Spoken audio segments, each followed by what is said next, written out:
The fog rolled thick across County Road 47 that Tuesday morning, turning the world into layers of gray and white. Malik Turner walked the shoulder with his lunch pail swinging, work boots crunching gravel. 4 miles to the construction site. 4 miles he'd walked every day since his truck died 3 months ago. He didn't mind the walk. It gave him time to think, to pray, to prepare himself for another day of hauling cinder blocks and mixing cement. At 32, his body already ached in places he didn't know existed at 20. But the foreman at Davidson Construction paid cash at the end of each week. No questions asked about references or background checks, and that kept 6-year-old Amira fed. The fog started lifting as he rounded the bend near Willow Creek Bridge. That's when he saw it, a dark shape on the embankment, too large to be roadkill, too still to be anything alive. Malik slowed, squinting. His heart began a strange, heavy rhythm. 20 feet away, he could make out fabric. Designer fabric, he realized as he got closer, a charcoal gray blazer, now streaked with mud and what looked like blood. Then he saw the hand, pale fingers curled in the wet grass. Then the face, swollen and bruised, almost beyond recognition as human. Jesus, he breathed, dropping his lunch pail. He ran the last few steps and dropped to his knees beside her. A woman. Mid-20s. Maybe 30. Blonde hair matted with dirt and blood. Her face bore the purple-black stamps of fists, her left eye swollen shut, her lips split and crusted. But what froze Malik's breath in his chest was her legs. They lay at odd angles, thin and atrophied beneath expensive slacks. No muscle tone, no response when he touched her ankle. And 5 feet away, down the embankment, sat the charred skeleton of a wheelchair still smoking, the metal frame twisted like something from a nightmare. He felt for her pulse. Weak, but there. Her chest rose and fell in shallow breaths. Malik yanked his phone from his pocket. No signal. Not out here, not in the dead zone between town and the construction site. He stood, turned a full circle. The road stretched empty in both directions, fog still clinging to the asphalt. No cars. No houses.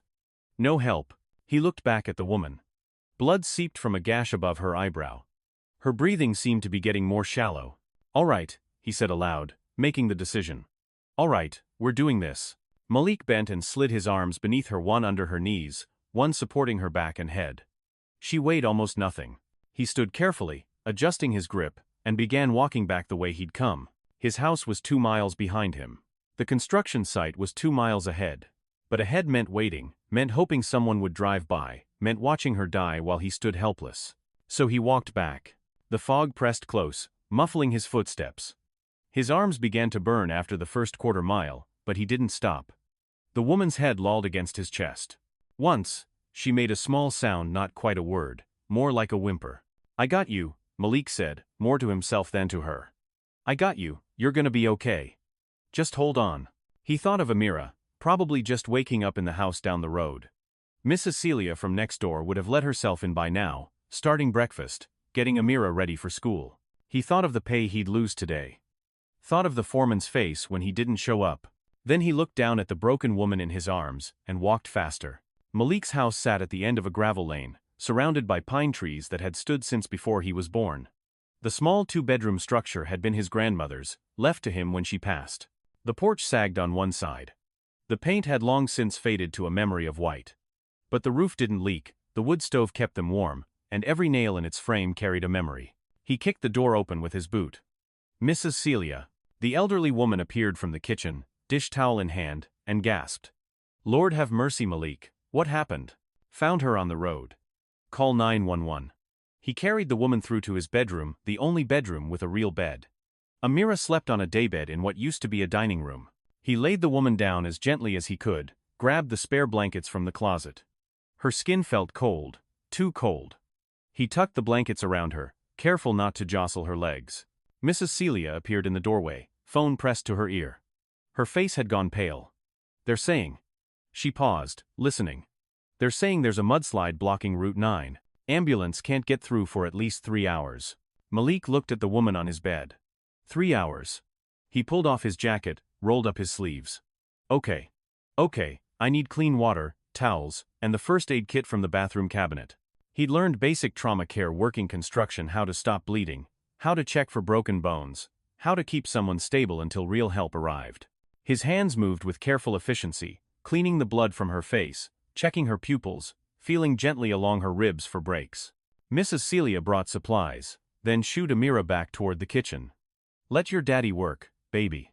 But Amira stood in the doorway, clutching Mr. Snow, the threadbare stuffed rabbit she'd had since she was 2. Her dark eyes were wide. "Is the lady gonna die?" "No," Malik said firmly. He didn't know if it was true, but he said it anyway. "She's gonna be fine." He cleaned the worst of the wounds, applied antibiotic ointment, wrapped bandages. The woman didn't wake, but her breathing steadied. Her pulse grew stronger. Around 10 in the morning, as sunlight finally broke through the fog and streamed through his worn curtains, the woman's eyes fluttered open. Just for a moment. She looked directly at Malik with eyes the color of winter sky, unfocused and afraid. Her lips moved. He leaned closer. "Don't." Her voice was barely a whisper, cracked and raw.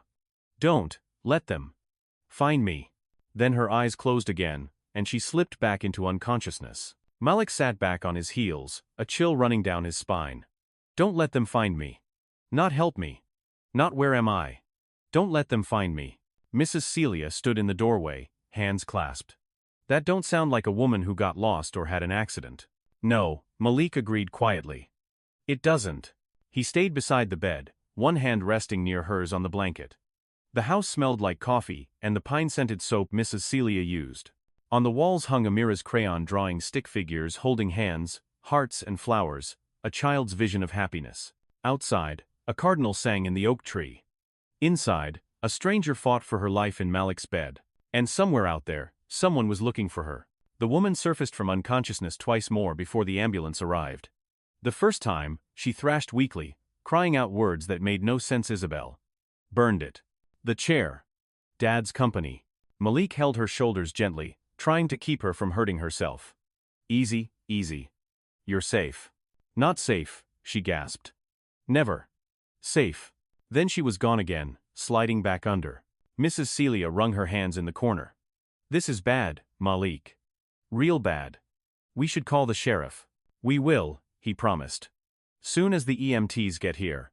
The second time the woman woke, her eyes were clearer. She looked around the small room, the handmade quilt, the dresser with the chipped mirror, the window overlooking pine trees. Then she looked at Malik. "You." Her voice was still rough, but stronger. "Who are you?" "Malik Turner. I found you on County Road 47, about 3 hours ago. You're in my house. Help is coming." She tried to sit up and failed, falling back with a small cry of pain. Her hands moved down to her legs, feeling them through the blanket. Something flickered across her face, not surprise, but a kind of resigned grief. "My chair," she said. "Where's my chair?" Malik exchanged a glance with Mrs. Celia. It was burned.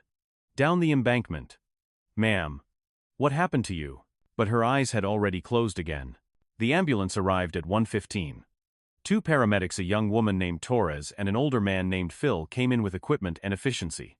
They asked Malik questions while they worked. He answered what he could. Time of discovery, condition when found, what he'd done to help. "You probably saved her life," Torres said as they loaded the woman onto a stretcher. "Out here, in this cold, her injuries, she wouldn't have lasted until we could get through." Malik just nodded. He didn't feel like a hero. He felt like a man who'd done the only thing he could do. "I'm coming with you," he told them. Not a question. At the hospital Street Helena Regional, 20 minutes away, they took the woman straight to emergency surgery. Malik sat in the waiting room with Amira in his lap. Mrs. Celia had brought her, understanding somehow that Malik needed his daughter with him. Amira held Mr. Snow tight. "Is the lady your friend now, Daddy?" "I don't even know her name, baby. But you saved her. That makes you friends." He kissed the top of her head. 6 years old and already wiser than him. A sheriff's deputy arrived an hour later, a heavy-set man named Morrison with kind eyes and a notebook. He took Malik's statement, wrote everything down in careful handwriting. "You did good," Morrison said when they finished. "Real good. We'll need to investigate the scene, figure out what happened." "She said something," Malik added quietly. "When she first woke up, she said, 'Don't let them find me.'" Morrison's pen stopped moving. "Them?" "That's what she said." The deputy closed his notebook slowly. "Mr. Turner, I think you might have stumbled into something bigger than you realize. I'm gonna make some calls." He left. Malik sat with Amira, watching the evening news play silently on the waiting room television. He thought about work, about the pay he'd lost, about the bills waiting at home. Then he thought about pale winter eyes and a whispered plea. "Don't let them find me." What had this woman been running from? Detective Marcus Bell arrived at 7 p.m., just as Amira had fallen asleep against Malik's shoulder. Bell was younger than Malik expected, maybe 40, with sharp eyes and an expensive suit that seemed out of place in the small rural hospital. He sat down across from Malik without introducing himself, pulled out a tablet, and turned it to show a photograph. "Is this the woman you found?" The photo showed someone healthy, confident, beautiful. Blonde hair pulled back in a sleek ponytail. Brilliant smile. Sitting in a high-tech wheelchair in what looked like a corporate office, surrounded by computer screens and well-dressed people. The nameplate on the desk read, Dr. Liana Brooks, CEO. Malik stared. I think so.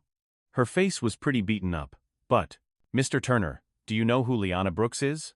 Malik shook his head. Bell pulled up another image, a news headline. Tech heiress missing. Brooks Technologies CEO vanishes after board meeting. Malik read the article slowly, his heart sinking with each word. Dr. Liana Brooks, 29 years old.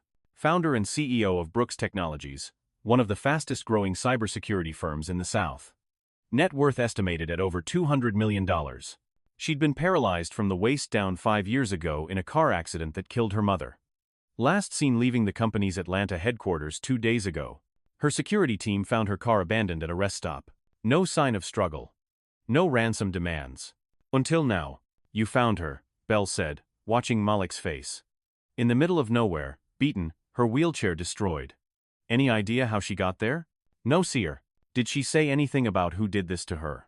Malik hesitated, then repeated what he'd told Deputy Morrison. The fragmented words about Isabel, about burning the chair, about her father's company. Bell leaned back, processing. Isabel Brooks is her younger half-sister. 23, adopted into the family when Liana was 12. Also works at Brooks Technologies, head of operations. He paused. There's been tension. Isabel wanted CEO after the father died 3 years ago. Liana got it instead. You think the sister tried to kill her? I think someone tried to kill her and make it look like she disappeared. Bell's jaw tightened. Burning the wheelchair was meant to hide evidence, maybe DNA, maybe tracking devices built into the chair. Dumping her on a back road where nobody goes. If you hadn't found her, Mr. Turner. He didn't finish the sentence. Malik looked down at Amira, sleeping peacefully. This morning he'd been worried about making rent. Now he was sitting in a hospital, having pulled a tech billionaire from death's door, while a detective investigated attempted murder. Can I see her? Malik asked. Bell stood. She's out of surgery. Doctors say she's stable but sedated. They had to reset her jaw, stitch up internal bleeding. She'll be in ICU for at least 48 hours. He handed Malik a business card. You did something extraordinary today. But Mr. Turner, the people who did this might not know she survived. When they find out, they might come looking. Be careful. Malik took the card, feeling its weight. Will she be safe here? We're posting guards. And her lawyer is flying in from Atlanta tonight with private security. Bell's expression softened slightly. You gave her a chance, Mr. Turner. That's more than anyone else did. After Bell left, Malik sat in the quiet waiting room, Amira warm against his chest, and wondered what kind of world he'd stepped into where people with everything could still end up broken and alone on a roadside, waiting to die. Liana woke fully 3 days later. Malik was there, had been coming every day after work, sitting quietly in the chair beside her ICU bed while Amira colored in the corner. Her eyes opened slowly, adjusting to the light. She looked at the monitors, the IV lines, the sterile hospital room. Then she looked at Malik. You, she said. Her voice was still rough, but clearer now. The swelling in her face had gone down, revealing sharp cheekbones and that startling pale gaze. You're the one who found me. Yes, ma'am. Marcus Detective Bell, he told me what you did. How far you carried me. She paused, something complicated moving across her face. Why? Malik blinked. Why? Why didn't you just call for help and wait? Why risk getting involved? He thought about it. Didn't seem like a choice, ma'am. You needed help. I was there. So I helped. Amira looked up from her coloring book. She'd been quiet, almost shy around this strange woman. But now she stood and walked to the bedside, holding out Mr. Snow. This is Mr. Snow, she said solemnly. He helped me when Mama went to heaven. Maybe he can help you too. Liana stared at the threadbare rabbit, its fur worn smooth from years of hugging, one button eye hanging by a thread. Her good hand, the right one, the one without the IV, reached out and touched it gently. Then she started crying. Not loud sobs, but silent tears that tracked down her bruised cheeks. Malik started to stand, to give her privacy, but she shook her head quickly. No. Please. Don't go. She clutched Mr. Snow to her chest. I'm sorry. Nobody's been kind to me in so long. Real kind, without wanting something. Amira climbed carefully onto the chair beside her father. Daddy says being kind is free. That's why everybody should do it. Liana laughed or tried to. It came out as a hiccup. Your daddy is a smart man. Over the next week, Liana recovered enough to be moved to a regular room. Detective Bell arrested 3 Brooks Technologies board members and Isabel Brooks on charges of attempted murder and conspiracy. The evidence was overwhelming once they started looking electronic trails of deleted emails, payoffs, a hired man who confessed in exchange for a plea deal. They'd planned it carefully, drug Liana at the board meeting, make it look like she left voluntarily, kill her, and dispose of the body where it would never be found. Isabel would take over the company. The board members would get their promised bonuses and stock options. They hadn't planned on Malik Turner. When the hospital prepared discharge papers, there was a problem. Liana's penthouse was still a crime scene. The family estate was compromised. She had friends in Atlanta, business associates, but no one she trusted. Not now, not after everything. Malik came to visit on the evening before her planned discharge. He found her sitting in a new wheelchair, this one temporary, provided by the hospital, staring out the window at the parking lot below. I heard you're getting out tomorrow, he said. Nowhere to go. Her voice was flat. Detective Bell suggested a hotel with security. My lawyer suggested a safe house. She turned the chair to face him. What would you suggest? Malik took a breath. It was crazy. It was too much. But he said it anyway. My house isn't much. It's old and small, and needs work. But it's got a roof and a warm stove and people who'll be glad you're there. He met her eyes. If you need somewhere to heal, somewhere to feel safe, you're welcome at my home. Liana stared at him for a long moment. Then she nodded. Yes, she whispered. Yes, I'd like that very much. Malik spent 2 days preparing. He and his friend Jerome from the construction site built a wooden ramp from the gravel driveway to the front porch. They widened the bathroom door, installed grab bars around the toilet, and in the shower.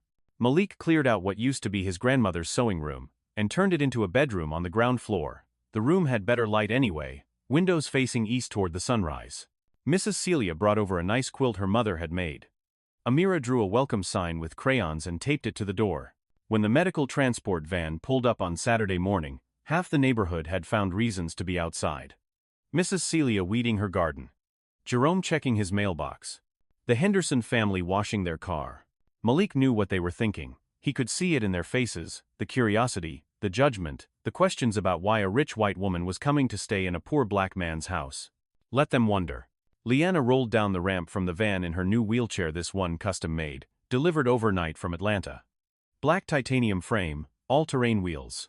It probably cost more than Malik's truck had when it was still running. She looked at the house. The sagging porch, the faded paint, the ancient oak tree with Amira's tire swing. Then she looked at Malik. It's perfect, she said. The first week was an adjustment. Liana was used to space and privacy and staff who anticipated her needs. Now, she lived in a house where the walls were thin, where breakfast meant whatever was on sale at the grocery store, where the internet came and went depending on the weather. But she adapted. She set up her laptop at the kitchen table, the only table, and ran board meetings via video conference. Her lawyer had filed emergency motions to secure her position as CEO while the criminal cases proceeded. The board members who weren't under indictment fell in line quickly. Nobody wanted to be associated with the coup attempt. Amira treated Liana like a favorite aunt. She showed her the garden where Malik grew tomatoes and beans. She insisted on decorating the wheelchair with butterfly stickers. She read her picture books out loud while Liana worked, providing a running soundtrack of Dr. Seuss and Fancy Nancy. In the evenings, after Amira went to bed, Malik and Liana would sit by the wood stove. The October air had turned cold, and the old house held on to warmth the way it held on to memories. They talked. Really talked, in a way neither of them had in years.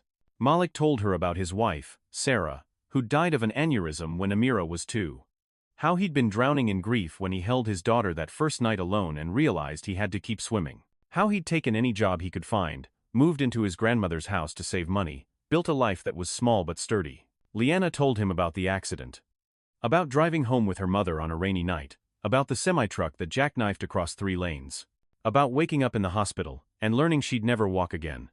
About her mother dying in the ambulance. About her father collapsing from a heart attack 6 months later. The stress too much. Everyone looked at me differently after, she said, staring into the fire. Before, I was Richard Brooks's brilliant daughter. After, I was Richard Brooks's crippled daughter. Like the wheelchair erased everything else. I don't see a wheelchair, Malik said quietly. She turned to look at him. What do you see? A woman who survived. Who fought. Who built something from nothing. He smiled slightly. Someone stronger than she knows. Her eyes glistened in the firelight. She reached across the space between their chairs and took his hand. They sat like that until the fire burned down to embers, two people who'd lost everything finding something in the quiet. The physical therapist came 3 times a week, a no-nonsense woman named Rita, who pushed Liana hard through exercises designed to maintain muscle tone and circulation in her legs. Even paralyzed, the body needed movement. One evening in November, Malik came home from work to find Liana on the floor. He dropped his lunch pail and ran. What happened? I'm fine. But her voice shook. I was transferring from the chair to the bed and I slipped. I can't get back up. Malik knelt beside her. Let me help. No. She turned her face away. Just leave me alone for a minute. But he didn't leave. He sat down on the floor beside her, back against the bed frame. When Sarah died, he said, I spent 3 days on our bedroom floor. Couldn't get up, didn't want to. Amira was at my mother's. I was alone with all that grief, and it felt like gravity had gotten stronger, like I was pinned. Liana looked at him. Mrs. Celia found me, he continued. She couldn't lift me, she was 75 years old. So she sat down next to me. Just sat there for 6 hours until I was ready to stand. Never said a word. Just stayed. Liana's breath hitched. I'm so tired of falling. Of being weak. You're not weak. Malik met her eyes. You're exhausted. There's a difference. He stood and held out his hands. Come on. Let's get you back in your chair. This time she took his hands. He lifted her carefully, steadying her as she settled into the wheelchair. His hands lingered on her shoulders, making sure she was secure.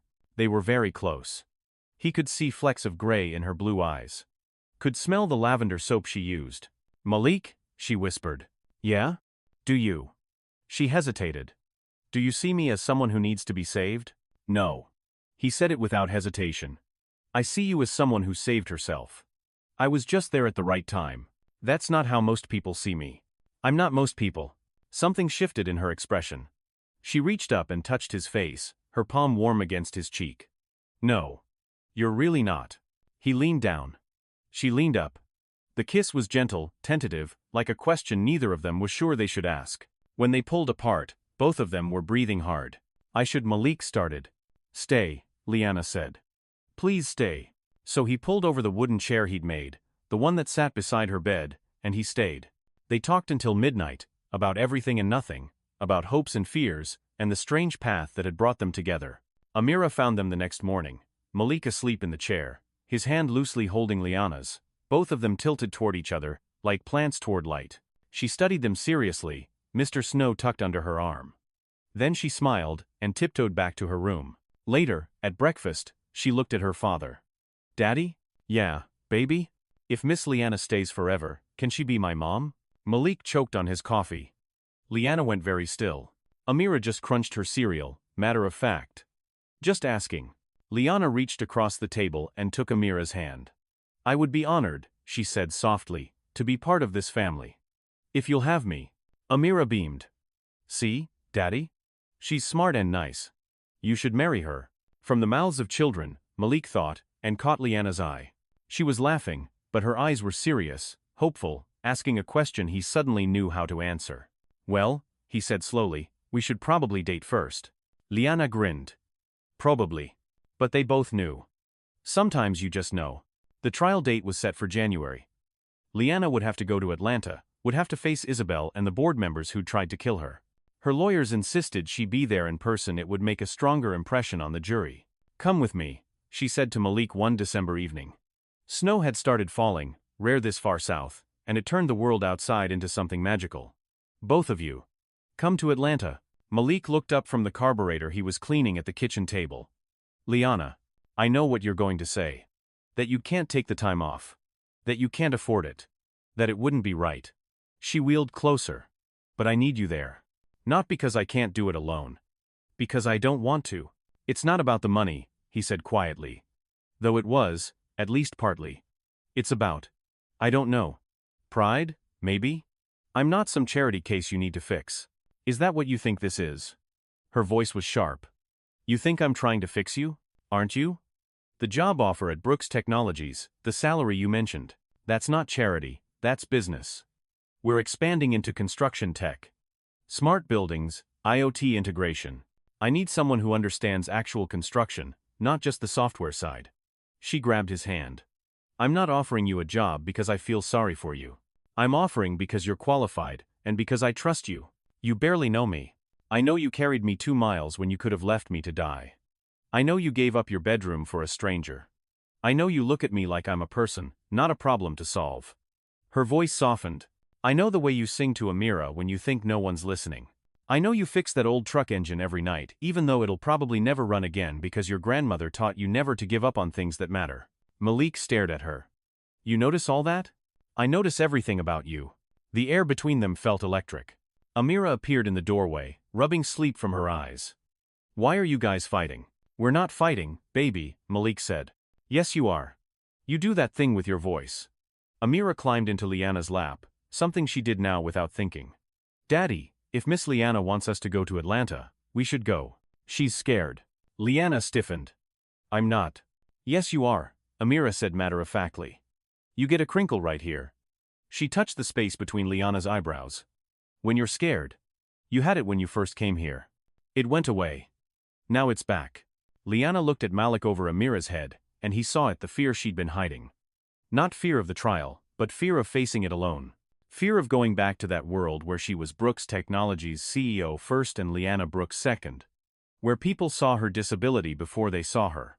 Okay, Malik said. We'll come. The relief on Liana's face was immediate and complete. Thank you. But we're staying in a hotel. And I'm looking at that construction tech job as a real position, not a favor. I want an actual interview. References. The whole thing. She smiled. Deal. Amira yawned. Can we bring Mr. Snow? Obviously, Liana said. What kind of trip would it be without Mr. Snow? That night, after Amira went back to bed, Malik and Liana sat by the window, watching snow fall. He kissed her forehead, and she leaned into him, and neither of them said what they were both thinking. That love, real love, meant showing up even when it scared you. The trial lasted 3 weeks. Malik, Amira, and Liana stayed at the Georgian Terrace Hotel downtown. Every morning, they'd ride together to the courthouse. Amira would spend days in the children's waiting room with a court-appointed guardian, coloring and reading while her father sat in the gallery, watching Liana testify. She was magnificent.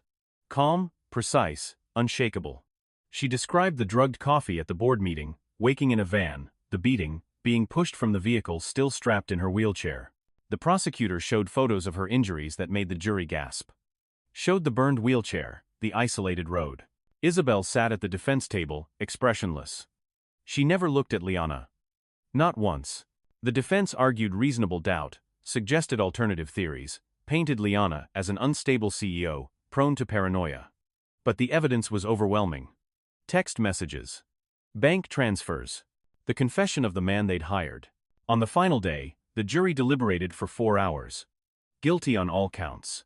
Isabel Brooks and the 3 board members would go to prison. Brooks Technologies was secure. They had dinner that night at a small restaurant near the hotel. Malik's choice, not one of the expensive places Liana had suggested. A family diner with vinyl booths and homemade pie.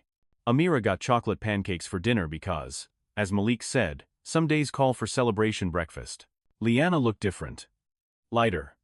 Like she'd been carrying a weight she'd finally set down. What happens now? Malik asked. With the company? Restructuring.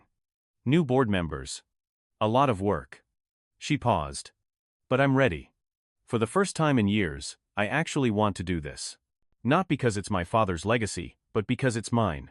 After dinner, they walked Liana in her chair, Malik pushing Amira in a stroller they'd borrowed because she was exhausted through Piedmont Park. The January air was cold but clear, stars visible even through the city lights. Liana stopped near a fountain, silent now for winter. Malik. I have something for you. She pulled an envelope from her bag. Inside was a deed. The house on Willow Creek Lane, the house where he'd grown up, where his grandmother had raised him officially in his name. But that wasn't all. Attached was a contractor's estimate for repairs, already paid. The roof is fixed, she said. New plumbing. Updated electrical. I hired Jerome's company to do the work. It's done right. Malik stared at the papers, his throat tight. Liana, I can't. It's your house. I just made sure it would last. She took his hand. Here's the thing though. I don't want you living there alone. I want. She took a breath. I want it to be our house. Mine, yours, Amira's. She pulled out a small box. Inside was a ring simple platinum with 3 small diamonds. Marry me, she said. Not because I saved your job or fixed your house. Marry me because you make me laugh. Because Amira taught me that joy doesn't require legs. Because when I'm with you, I remember who I was before everything fell apart. Malik knelt in the wet grass beside her wheelchair. From his pocket, he pulled out his own ring, one he'd had custom made from the metal of his grandmother's old gardening tools. Engraved on the inside were coordinates. 34.8234 degrees north, 83.4122 degrees west. County Road 47. Where he'd found her. Yes, he said. But only if you marry me too. Because you're the strongest person I know. Because you see me as I am. Because that morning on the road. I thought I was saving you, but you were saving me right back. They kissed while Amira slept, while snow began falling again, while the city moved around them. 2 proposals. 1 answer. A family made whole. 1 year later, the first Saturday in January, snow fell on the house at Willow Creek Lane. The roof, new and strong, bore the weight easily. Smoke rose from the chimney where a fire crackled warm. Inside, the house had transformed. The walls had been painted, the floors refinished. But the heart of it remained the same: the kitchen table where they ate breakfast, the living room where Amira did homework, the bedroom where Malik and Liana whispered plans in the dark. The sewing room was now an office where Liana ran Brooks Technologies remotely 3 days a week. The other 2 days, she commuted to the new Atlanta branch, always home by dinner. Malik worked as director of construction technology, overseeing the physical integration of smart building systems. He traveled less than she did, preferring to be home, to be present for Amira's school plays and soccer games, and just because. Today, though, the house was full. They'd started a program, Willow Creek Opportunities, a vocational training center for people with disabilities. 6 students sat around the expanded kitchen table, learning construction skills, computer programming, business management. Malik stood at the head of the table, walking them through blueprint reading. Liana rolled between workstations, answering questions about adaptive technology. Amira, now 7, gap-toothed and confident, helped distribute materials and made everyone laugh. On the mantel sat Mr. Snow, permanently retired to a place of honor. Beside him, a photograph. Malik, Liana, and Amira, on their wedding day, Amira, in a white dress holding a basket of flowers, all 3 of them grinning at the camera. During lunch break, Malik found Liana on the porch, looking out at the forest. He sat beside her chair, took her hand. What are you thinking about? That morning, she said. On the road. What if you'd walked the other way? What if the fog had been thicker? What if? But I didn't. It wasn't. He kissed her knuckles. I found you. Or you found me. Or we found each other. That's not how rescue works. Sure it is. He smiled. You think I'm the one who did the saving? Liana, I was drowning before you came. Working myself to death, barely keeping my head above water. You gave me purpose. Possibility. A future that was bigger than just surviving. She leaned her head against his shoulder. We saved each other then. Yeah. We did.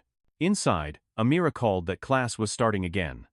They went back in together, into the warmth and noise and beautiful chaos of their life. That night, after the students left, after Amira went to bed, Malik stood in the doorway watching Liana work at her laptop. She looked up, caught him staring, raised an eyebrow. What? Just thinking, he said. That sometimes the best things in life start on the worst days. She smiled. Come here. He did. Outside, snow fell soft and steady. Inside, 3 hearts beat in rhythm, a family forged not from biology but from choice, from kindness, from the simple act of stopping when someone needs help. Sometimes that's all it takes. Sometimes that's everything.